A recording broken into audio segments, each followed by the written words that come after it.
So within a few hours, I had a 7 hours surgery. So they gave me a paper to sign, explaining to me that I might not get out of the theater. And yeah, that was, I think, the hardest moment. But I had to say goodbye to my family. I was scared that I won't be the mom I wanted to be for my daughter. And I started crying and crying like a baby. I could not stop because I realized that I am resilient. What is success to you?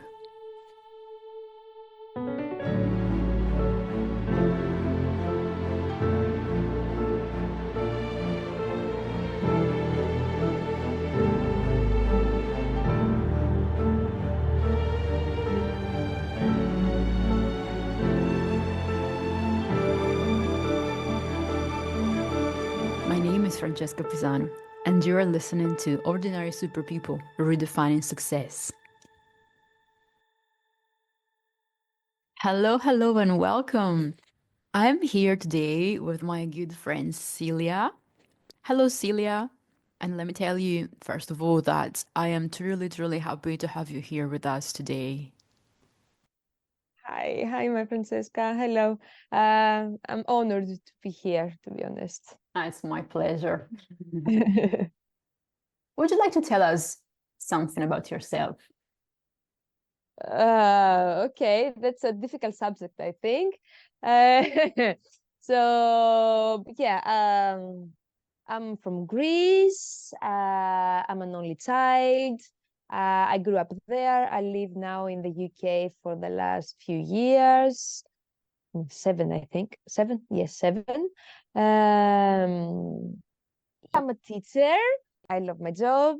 And now I have my family here, my partner, and a little toddler. Yeah, a gorgeous toddler. Yeah. So you're from Greece and you're now living in London. What made you Yep. move to the UK? Economical crisis on one side, and on the other side, emotional crisis.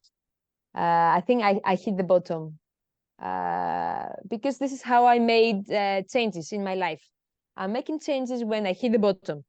So I reached a point where I was very depressed in Greece, and I was feeling that I'm losing myself. And in general, I'm not happy. I was trying really, really hard to find every day a few things around me to say, okay, I'm grateful for this flower. I'm grateful for this tree. Believe me, you cannot find a lot of things, unfortunately, to be grateful for in a country where there are a lot of things to be ungrateful for. So I have my best friend here living in London as well, Louisa. So she was trying for many years to persuade me to move to the UK, to come to London.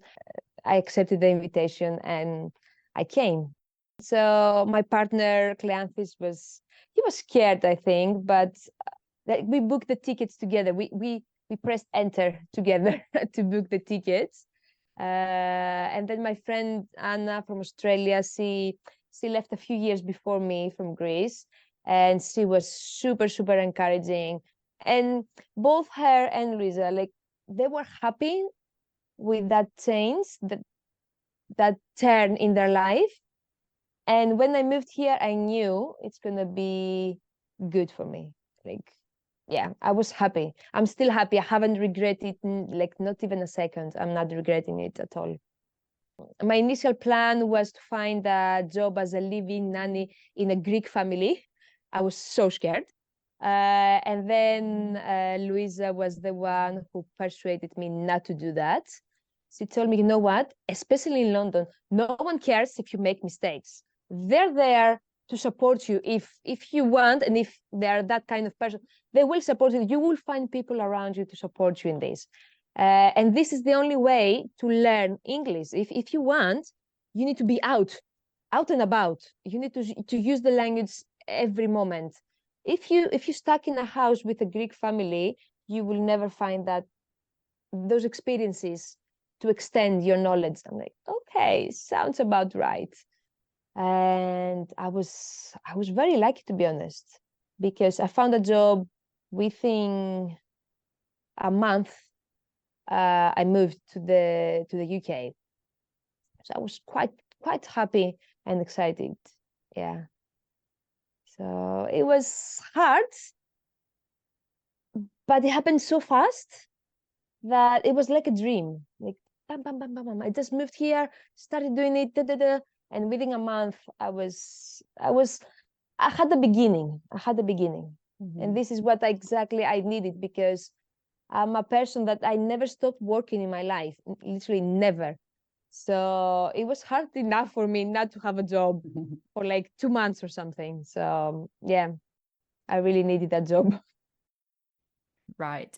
So fast forward a few years, you have your beautiful daughter. Yes, I have my little Artemis. But something happened after you gave birth. Would you like to tell us Yes. something about your experience? So I gave birth to Artemis on the 8th of July. And 11 days after that, I ended up at the hospital again, having terrible pain on my upper back, and the neck and the head and everything, with very high blood pressure. One day before I ended up at the hospital, the GP gave me medication to because I had high blood pressure, which I never had in my whole life. So it was weird enough. But then the high blood pressure came back the next day and I got worse. So within a few hours, I lost control from my chest and below. Everything gone numb, and I got paralyzed. So whilst at the hospital, they checked my body with a pin, like a needle, and I couldn't feel anything. And they gave me a scan. They gave me 2 scans, maybe, I don't remember.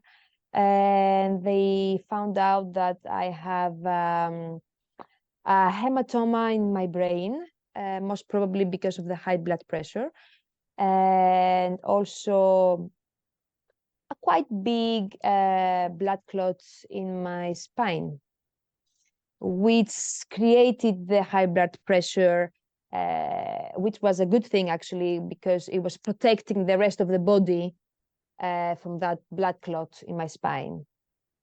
So within a few hours, I had a 7 hours surgery to evacuate and clean the whole area. However, the blood clot had pushed the spine bones and the nerves inside the spine, and I remained paralyzed even after the surgery.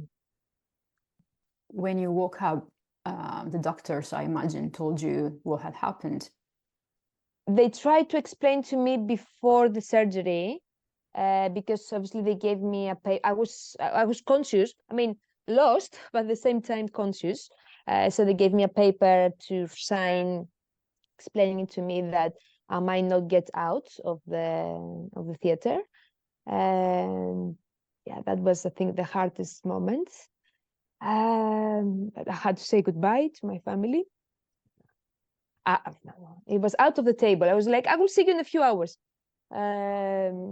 So yeah, when I woke up the next morning, I was thinking, I was feeling that it was a bad dream and I will wake up. So one of the surgeons came and we had a moment. I really, really want to hope that it was a bad dream moment, but I'm afraid it was a real moment. So the doctor came and she asked me, can you feel your legs? So I was trying, and there was nothing there. The feeling was like someone chopped my body off. And I said, no, I can't. And I'm afraid, she said, oh, too bad, you should have felt something by now. And I think that moment I collapsed in my mind. I was like, Were you scared? yes, very much. I was. I was scared that I won't be the mom I wanted to be for my daughter. I think that was the scariest thought of the moment. I didn't think of anything else, I think, at that moment. The first few days in the intensive care unit, I was thinking that I won't be the mom I wanted to be for my daughter. That was 2 years ago. And now it looks like facts have proved you wrong.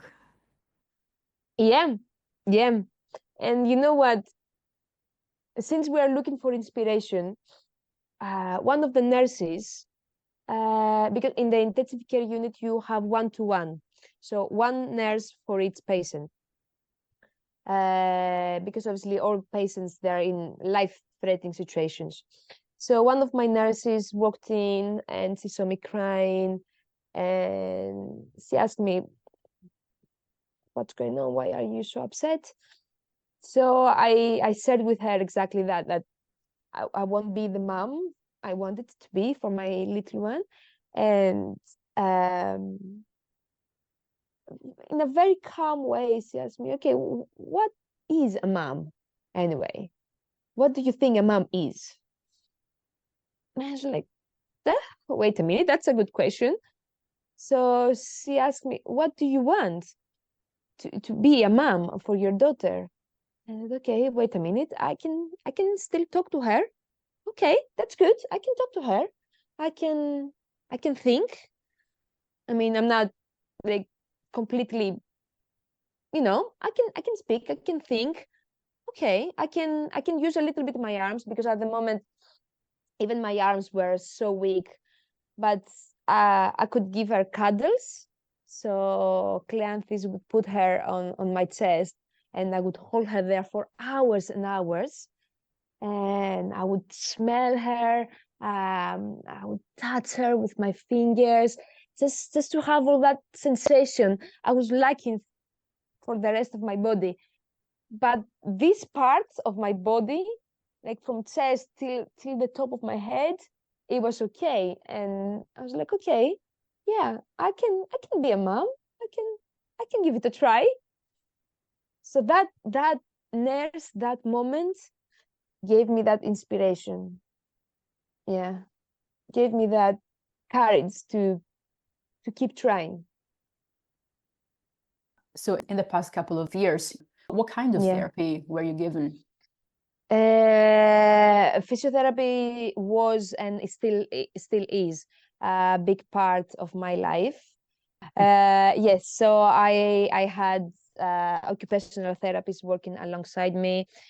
That is the basic ones, and then obviously the doctors supporting me in regards to any medication, spasms. I had lots of things to deal with. I'm still dealing with some of the aspects of a spinal cord injury, which can make it very challenging. I mean, at the beginning I was thinking that it's only about walking, and it's not only about walking, because there are so many aspects around that that make it so much challenging, and they have an impact on your body.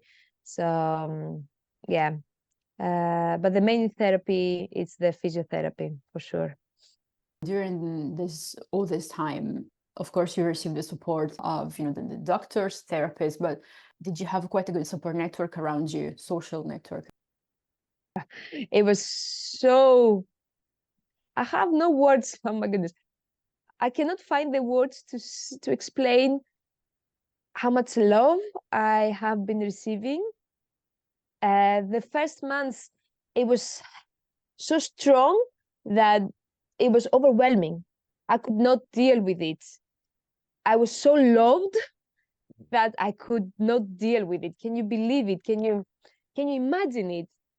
like a powerful white bubble around me, filled with love, so much love from my family, the people that they are part of my family.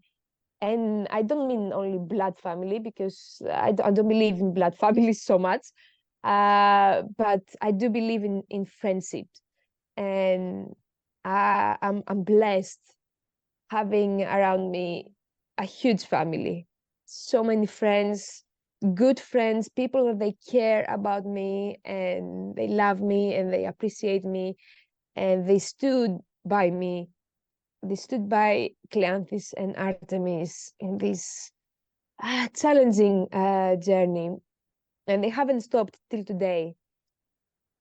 Even people that they never met me, because there was someone who loved me, who spoke to them.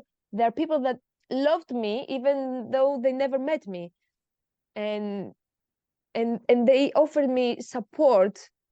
They supported my family. They made me cry and laugh and not feel lonely in this journey. One of those friends is you, my Francie. Don't make me cry, and we don't want other people to cry while they're listening to your story. Why? Crying is good. Cry as much as you want. It's good. It's releasing. Yeah, it's powerful. It's powerful. Yeah. I guess also such an experience that you had, despite all the difficult moments, all the challenges that you are still facing, of course, having all this love around you, is one of those things that help you restore faith in humanity. Absolutely. Absolutely. This is so true. I would, this is one of my thoughts whilst I remember myself lying on the bed in the rehabilitation center.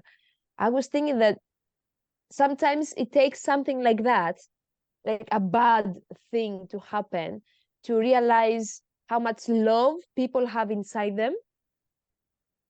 It's just, you believe in them again. You believe in humanity. You believe in all the good things that people can do, because we are capable of really bad things. We know that, but we are capable of so much good and love. And this is it. I mean, this is a society. If we want to go backwards, this is a society helping each other, like supporting each other. This should be a society. I know, like, within the centuries, we kind of lost the real meaning of being in a society, but this is it. This is a society. This is a family. And I'm blessed because I do have that family around me. You're very resilient, and you have a lot of strength within you because people have supported you, they have offered you their help, they've shown you their love, but most importantly, you have it within. So it's all of I your hope so. resilience, your qualities that helped you always keep going, always wanting to get better and better and better, because now you're able to do quite a few things. You're not bedridden anymore. You're more Yeah, yeah, independent. So what's your yeah. typical, well, maybe there's no typical day, but what's a day, let's Yes. say, one day, having a A day toddler. with, yes, having a toddler around, dealing with the spinal cord injury, it makes it a special day every day, for sure.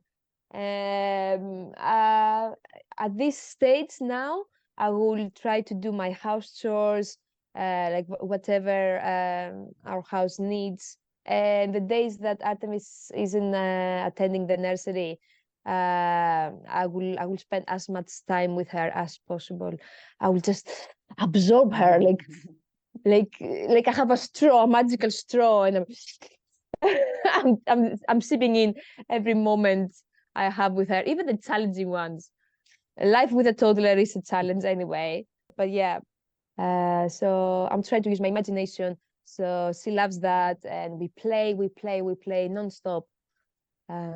Sometimes it's even if it's a good day for me, we might go out, we might do things outside the flat, which is really, really nice for me, for her, obviously, as well. It's just, yeah, I'm trying to be there, to be present. Yeah, I think that's important, to be present. When we grow up, we all have our own definition of success and what we want to be when we're older. Yeah. But really, we have no crystal ball. We don't know what the future holds. So looking back now, do you feel like you have rewritten your own definition of happiness? I think not. Weirdly enough, I think not. Because at least in theory, I was hoping that I will be a good person who will make other people feel good. And I found my way doing it via my job, like being a good teacher, supporting children, young people, etc. I would make the next generation of good people. So that was my way of doing it. It just changed a little bit now because I can't, at least at the moment, I can't do my job. I can't be with the little guys. My physical body doesn't allow me, not yet at least, to be with them. But I do it for Artemis. I try to make, I'm making any effort, any possible effort to make her a happy child. And hopefully a happy child will become a good and happy adult, good for herself and good for others. So I think I haven't changed my initial plan. That's so good to hear. Yeah. I would like to know what your definition of success is. Oh, success. That's a difficult word, I think, because whenever you hear the word success, most of the time has something to do with competition, which I was lacking always. I was never a competitive person, and whenever I was pushed to become a competitive person, I did not like it, so I would withdraw myself. So me and success, like we were fighting with each other. We didn't like it. Now, if I think of a successful person, I think I think it's just it's the idea of happiness, of achieving happiness, achieving a goal that makes you a better person. And by you becoming a better person, the people around you will become better people. And then that is spreading around, hopefully. Is spreading around. So I do think that sometimes when you have challenging people, let's say, around you, you will become more challenging. That's why I think that if you find your goal, if your goal is your happiness, and you find bits and pieces, because it's really bits and pieces, to manage this, to find those moments, those small moments in every day, hopefully, then you will share with other people and they will feel better with themselves and they will feel better for others and they will help others, and it's going to be like, yeah, expanding. I think this is success. What advice would you give to people who have experienced challenges in life, like yours, even something smaller? Yeah, no, I do believe that challenges can be challenges, and no matter the size, you cannot compare. um so no matter what the challenge is, find the reason to keep you alive, to keep you going. Whatever it is, it could be a cat, it could be a plant you love, it could be a house you want to build, someone else who is going through a challenge as well. And by you keep trying, that person will be inspired and they will keep trying. And you mentioned earlier the word resilience. I did not know that word till a few years ago.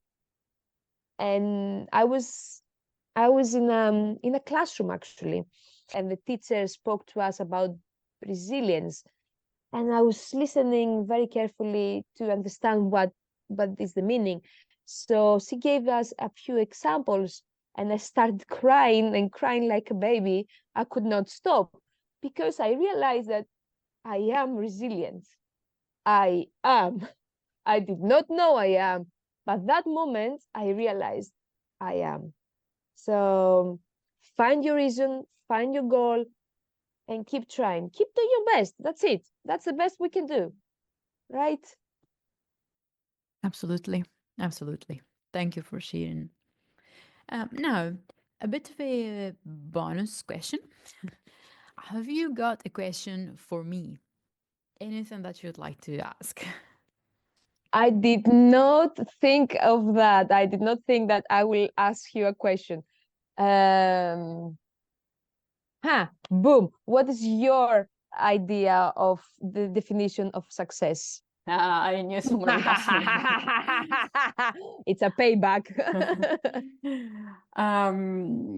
It is actually very difficult. It's very difficult. And I think it's something that has changed for me throughout my life. And also, of course, each of us has their own definition. We have maybe multiple definitions. It really depends on each person's priorities and I'm not saying, I mean, I don't think there's any right or wrong definition of success. What is my definition? Yeah, maybe similar to yours, being happy, knowing that I've done something useful in life. And by useful, I mean useful for other people. If I can make you smile, it's a small success for me. Yeah. Or if I know that someone is struggling with any small thing, whatever, small or big, and I can give him a hand, I succeed. So that's my little success. Yeah, so I don't know. I don't have I need to work on it. I need to See, word it properly. I know it's very hard. It's a challenging word to define, because obviously the background of each of us has a huge impact on that word. Like, you will go on a dictionary and you will read next to success what's the definition, but still it's what is in your mind and in your heart, what you're carrying with you, that gives a different definition, right? Your own Absolutely. definition. Absolutely. Yeah. Thank you so much, my friend, for joining me in this chat. And I'm sure Thank it you. will I'm sure it will inspire people. I hope so. I'm sure it will. I will put some notes below this episode, with a link to Sylia's fundraiser that was created by a friend of hers when she had the accident, let's say. If someone wants to see, because they will see some progress as well, like it's a part of that as well, like your diary. You don't have, yes, you don't have to donate, but you can see the videos and the pictures. It's nice.